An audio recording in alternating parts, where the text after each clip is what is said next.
solve the system of equations by matrix method। यहां पर two equations है, वो भी linear equation in a two variable. सबसे पहला वर्क, जब भी आप क्वेश्चन सॉल्व करेंगे, गिवन इक्वेशंस, उन इक्वेशन को आप राइट कर दीजिए, वो कोई भी हो सकते। Equation first and equation second.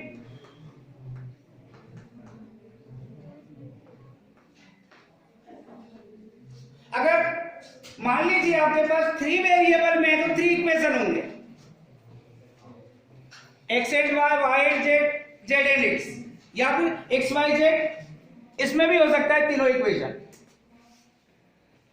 अगर एक्स वाई में एक इक्वेशन है, वाई जेड में अदर इक्वेशन है, और जेड एक्स में अगर अदर इक्वेशन है, तो जो भी वेरिएबल जिस इक्वेशन में नहीं है, एक्स वाई जेड के ऑर्डर में आप उसका कोफिशिएंट जीरो लिखकर राइट कर दीजिए। फर्स्ट वाला अगर एक्स वाई में तो जेड नहीं है, तो जेड का कोफिशिएंट आप जीरो लिख करके एक्स, फिर समथिंग जो भी साइन होगा, प्लस होगा या माइनस होगा, या जो भी कोफिशिएंट होगा उसके अकॉर्डिंग वाई, और जेड नहीं है तो जीरो इंटू जेड, ऐसा लिखते हुए आप उस सिचुएशन में जो प्रोसेस इसमें बताई जाएगी वो उसको राइट कर सकते हैं। तो आपके पास गिवन टू इक्वेशंस है, टू वेरिएबल्स है, एक्स वाई की वैल्यू आपको new method that is called matrix method में सॉल्व करना है। तो उसके लिए सबसे पहला वर्क यह होता है कि एक मैट्रिक्स ए कंस्ट्रक्ट करते हैं। आप ये देखते हैं कि एक्स वाई के कोफिशिएंट क्या है। फर्स्ट इक्वेशन में जो एक्स वाई के कोफिशिएंट है उससे आप विद साइन फर्स्ट रो में कीजिए, और सेकेंड इक्वेशन में जो एक्स वाई के कोफिशिएंट है उससे आप सेकेंड रो में कीजिए। मगर जो ये कोफिशिएंट है ये आपके साथ एक्स और वाई से कनेक्ट है। जो फर्स्ट में आपके पास मैट्रिक्स मेक हुआ है उसका ऑर्डर है आपके पास 2x2। सेकेंड वाला जो मैट्रिक्स है, जो एक्स वाई से कनेक्ट जो कोफिशिएंट है उससे आपने मैट्रिक्स ए को कंस्ट्रक्ट किया है।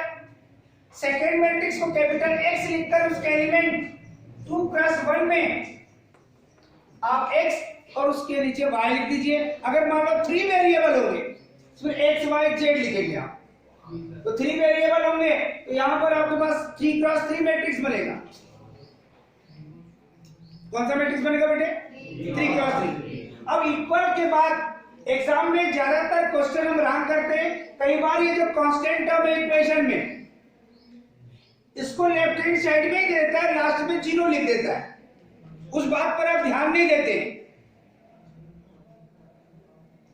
अगर ऐसा है तो पहले कांस्टेंट टर्म को ट्रांसफर करके आप राइट हैंड साइड में ले जाइए।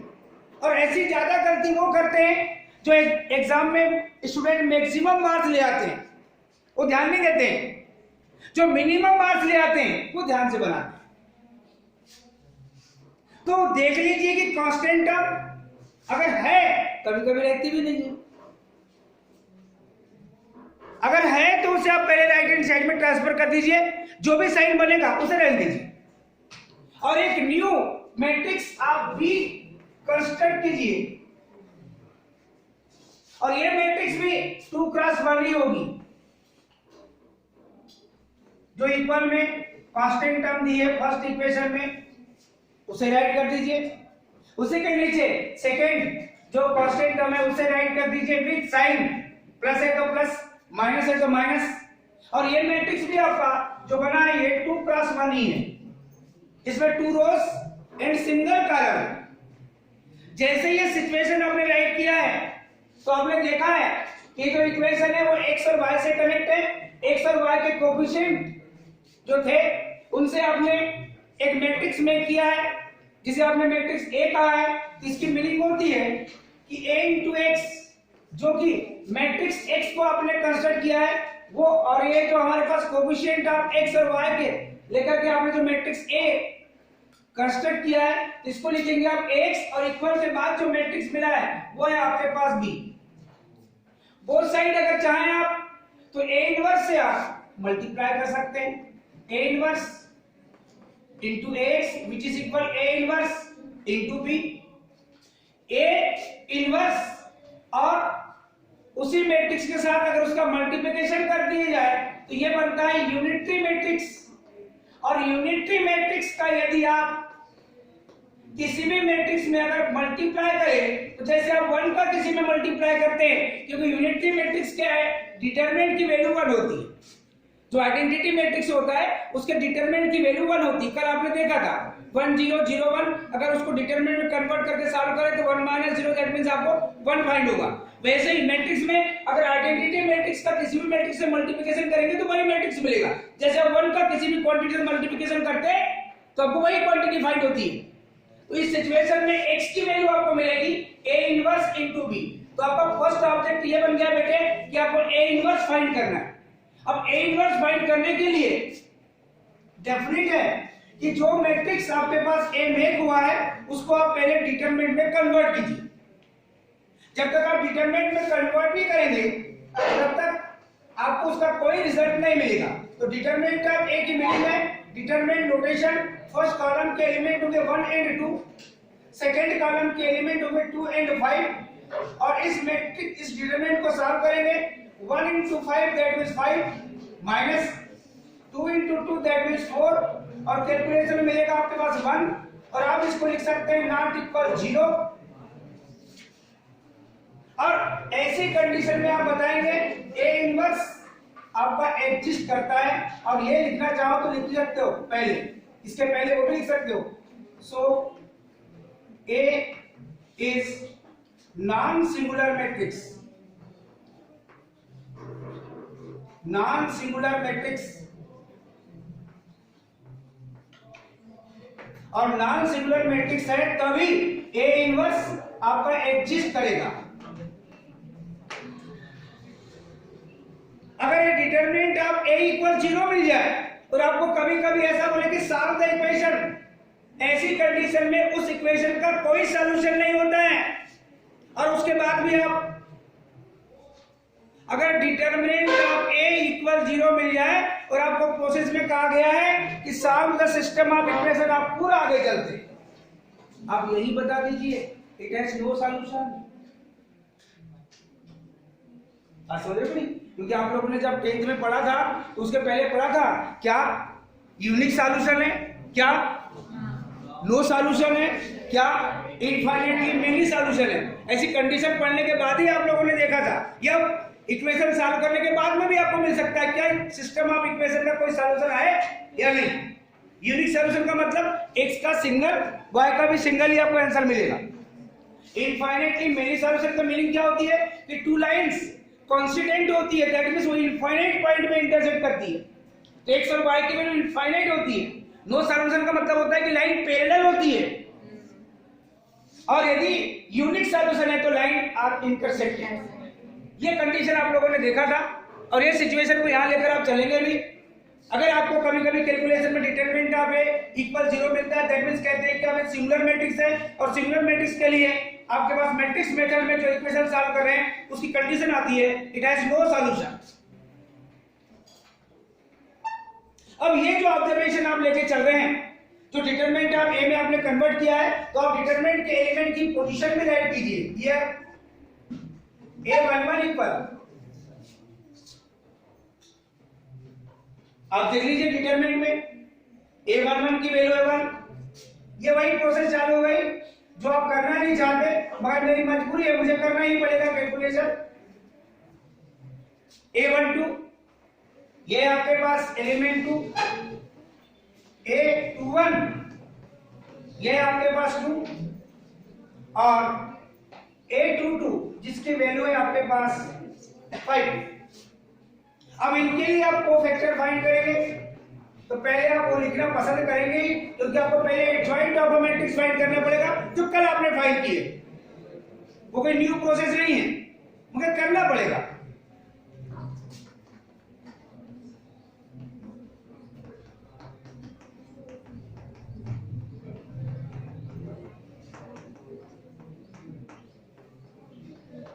एक बार आप ये फार्मूला बता दीजिए जिसके अकॉर्डिंग आप कोफैक्टर सॉल्व करेंगे, और यहां पर लिख दीजिए a11 -1 to the power 1 + 1 m11 -1 whole to the power 2, और m11 के लिए जिस एलिमेंट को आपने सिलेक्ट किया है उस एलिमेंट वाले कॉलम और रो को एलिमिनेट करेंगे, जो एलिमेंट बच जाएगा वो है आपके पास 5, और ये रिजल्ट मिलेगा बेटे आपको 5।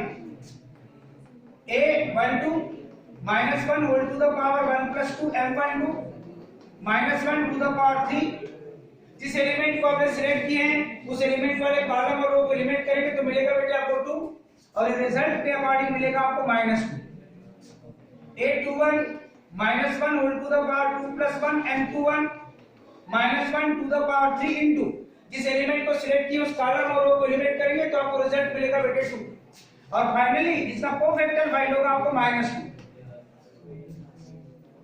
a22 which is equal -1 whole to the power 2 + 2 m22 -1 whole to the power 4, जिस एलिमेंट को सिलेक्ट किया है उस कॉलम और उस रो को एलिमिनेट करेंगे तो मिलेगा बेटे आपको 1, और 1 × 1 फाइनली आपको मिलेगा बेटे 1। इससे आप क्या फाइंड करेंगे? अब इससे आप फाइंड करेंगे बेटे उस मैट्रिक्स के लिए एडजॉइंट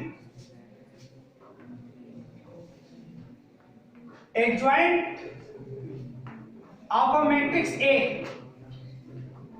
इसके लिए आपको पता है कि जो कोफैक्टर फाइंड की आपने a11 capital A12 capital A21 capital A22,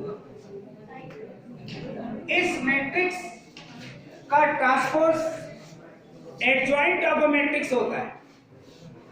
that means जब इसकी वैल्यू पुट करेंगे आप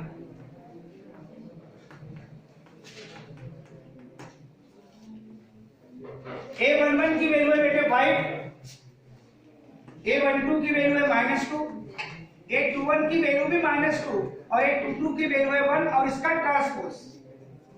दैट मींस ये फाइंड होगा बेटे फर्स्ट रो को आप फर्स्ट कॉलम में मेक करेंगे और सेकेंड रो को आप सेकेंड कॉलम में मेक करेंगे, तो आपको यहां पर ऐसा लग रहा होगा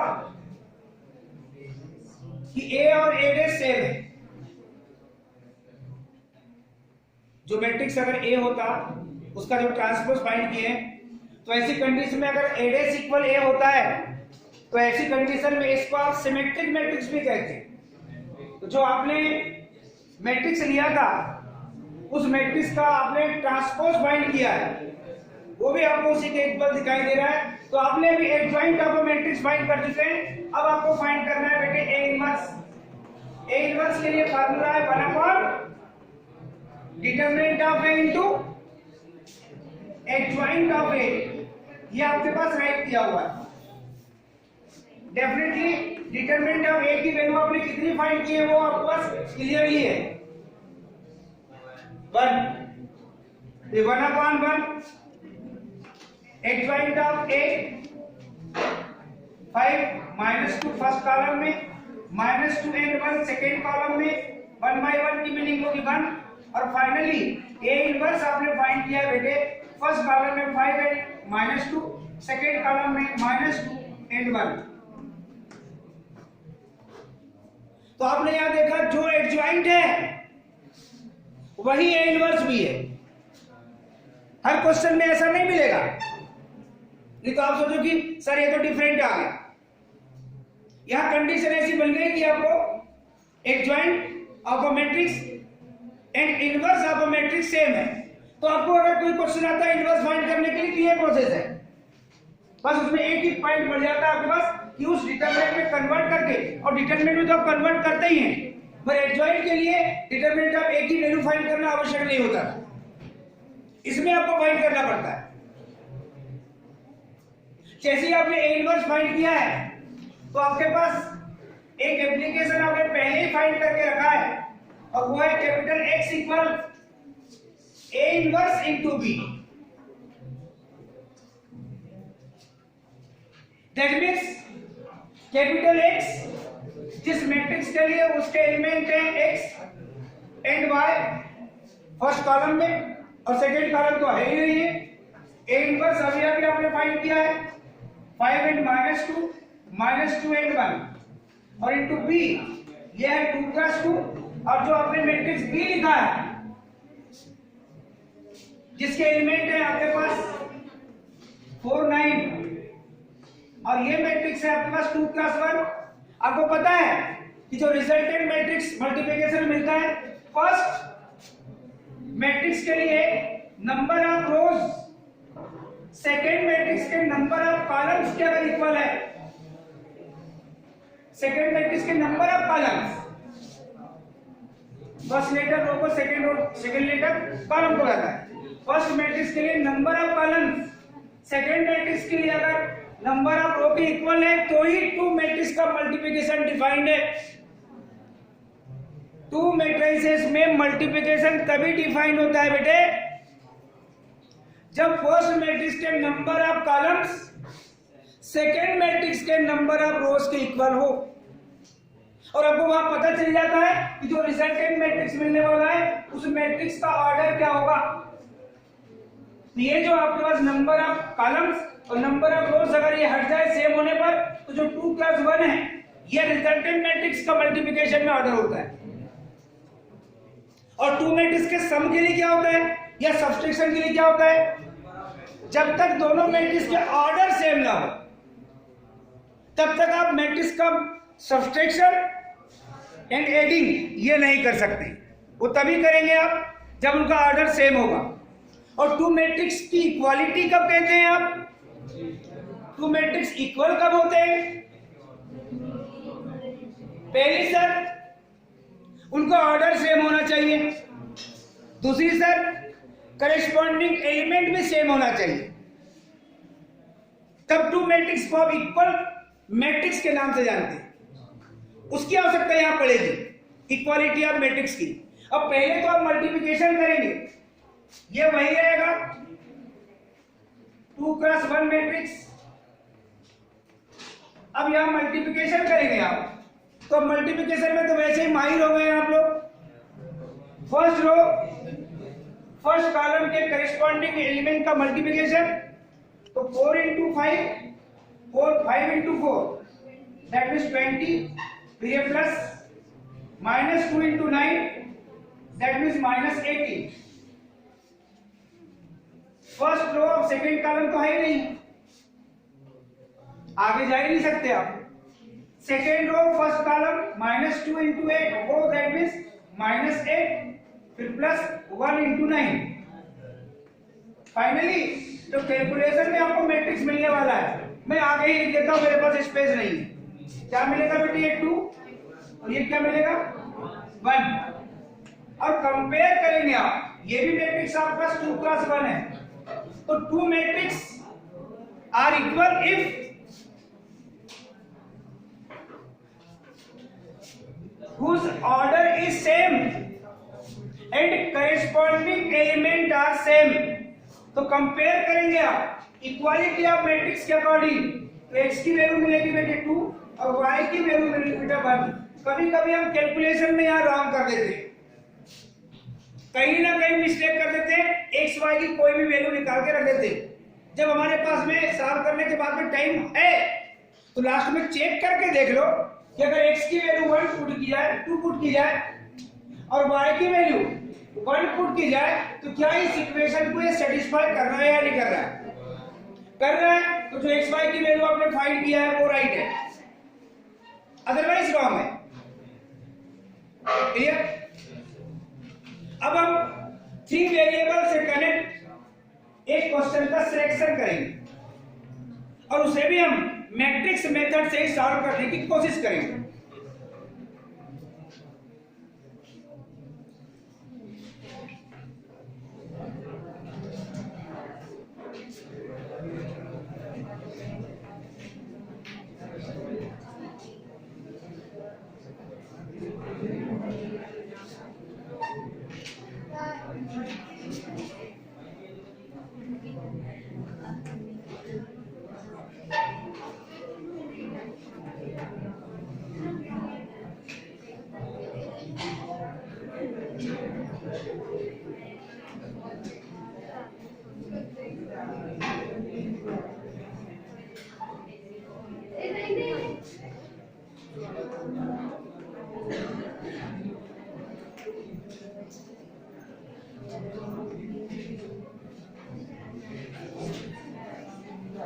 ये है आपके पास system of equations in a 3 variable.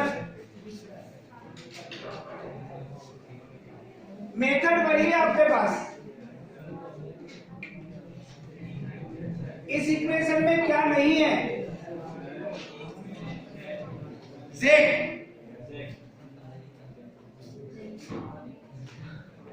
तो z का कोएफिशिएंट आप 0 लिखकर प्लस 0 इंटू जेड लिखकर इक्वल में वही रहने दीजिए। इसे आप इक्वेशन नंबर 1 कह दीजिए।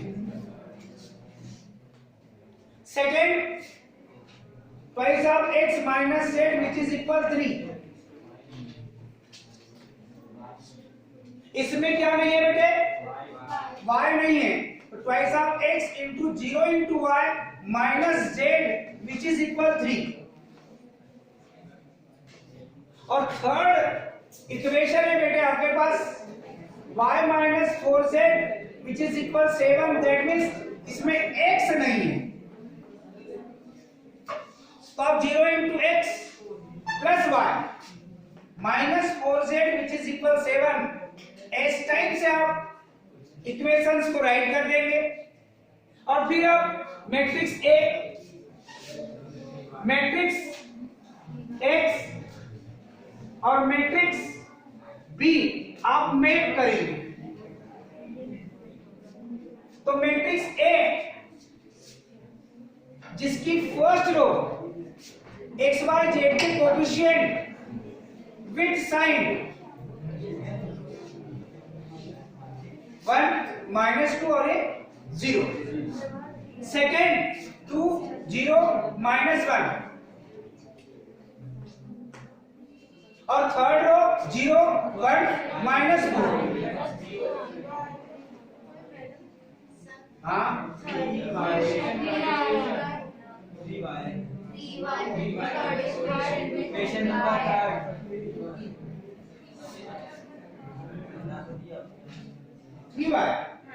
हमने नहीं लिखेगा।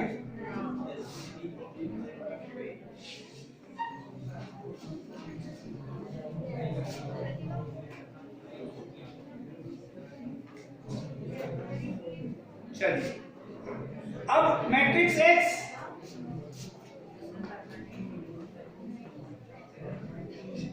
ये बनेगा बेटे X Y Z 3 cross 1। Matrix B first equation में इक्वल के बाद 3, सेकेंड में 3 और लास्ट वाला है 7। प्रोसेस वही है।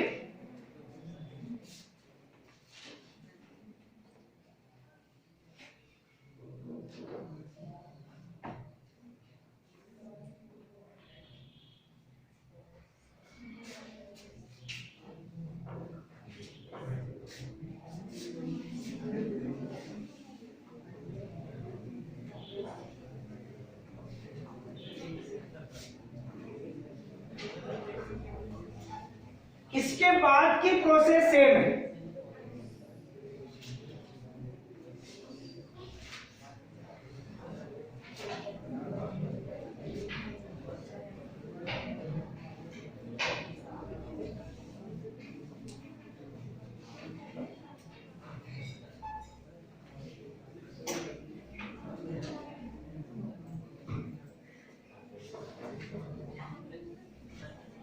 जो चेंज था पैटर्न वो मैंने आपके सामने बता दिया हूं। इसके बाद का कैलकुलेशन आप करेंगे। अब आपको सबसे पहले क्या करना है? मैट्रिक्स ए को डिटरमिनेंट ऑफ ए में कन्वर्ट करके उसकी वैल्यू फाइंड करनी है। नॉट इक्वल 0 है that means non singular matrix. और नॉन सिंगुलर मैट्रिक्स है तो ए इनवर्स एग्जिस्ट करेगा। और जब ए इनवर्स एग्जिस्ट करेगा तब ऐसी कंडीशन में पहले आप एलिमेंट लिख करके एडजॉइंट फाइंड करेंगे और एडजॉइंट के बाद ए इनवर्स फाइंड करेंगे और बाद की प्रोसेस आपको पता है तो इक्वेशन आपके पास राइट किया होगा। ये कैलकुलेशन आप सेल्फ करेंगे और एक्स वाई जेड की वैल्यू मैं चेक करूंगा आप लोग क्या फाइंड किए।